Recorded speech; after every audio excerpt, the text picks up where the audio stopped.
Hey gun enthusiasts, welcome to a super late and sloppy, quickly thrown together episode of Arms Be Good for Student Saturday on 4th of July weekend. So today we're going to be doing something like I said, real quick. I want to get this out, for actual Saturday, and it's 9 o'clock as of filming it. So today we're going to be discussing something that we talked about last week. I said I'd touch on it, ammunition. So this is a rifle cartridge. This is also a rifle cartridge. This is a pistol cartridge. All those function the exact same way. There's 4 parts to an ammunition cartridge. There's the bullet.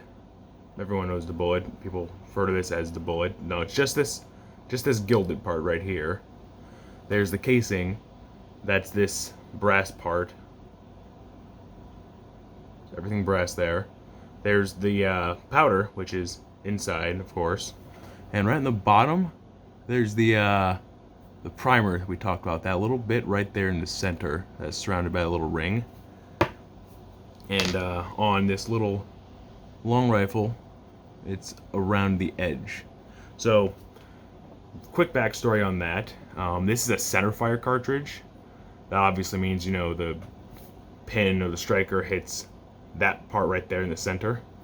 And this is rimfire, which means the actual primer bit is around the edge, inside there.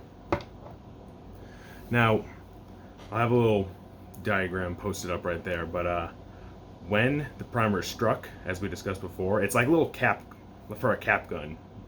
So it just little bitty, little pop, little spark, and that sets off a smokeless powder in there. When they say smokeless, like I know you've probably seen gunshots and there's some smoke.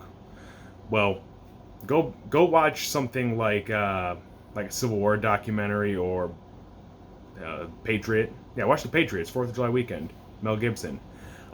That's what they mean when they say smokeless, because the old muzzle loaders that you poured black powder into the barrel, those produced huge plumes of smoke. And these, by comparison, not so much. But honestly, that's really about all you need to know about your standard centerfire and rimfire cartridges. I mean, same for this rare bit of metal, 9mm Luger. Bullet, powder, casing, primer. Now, a lot of there's different types of bullets, different types of ammunition, just to name a couple. Here I have some hollow points. And all that means is obviously there's a hole right in the middle.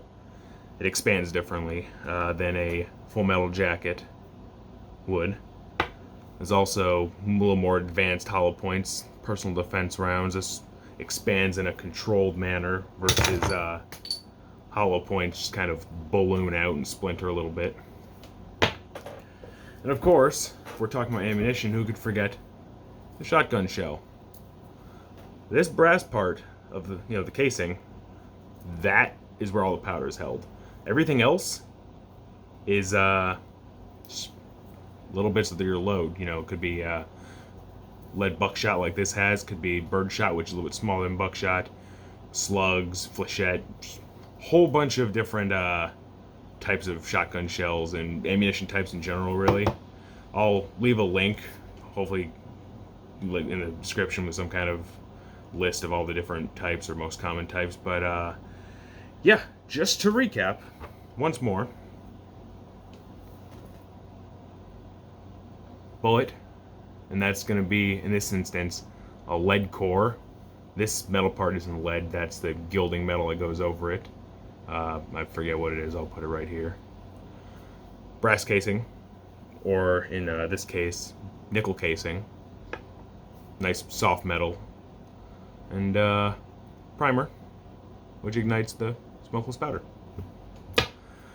Well, that's going to do it for this episode of Arms Be Good for Student Saturday. I hope you have a great 4th of July weekend. I hope you exercise the 4 rules of gun safety if you go shooting this weekend. Stay safe, have fun, and I'll see you next Saturday.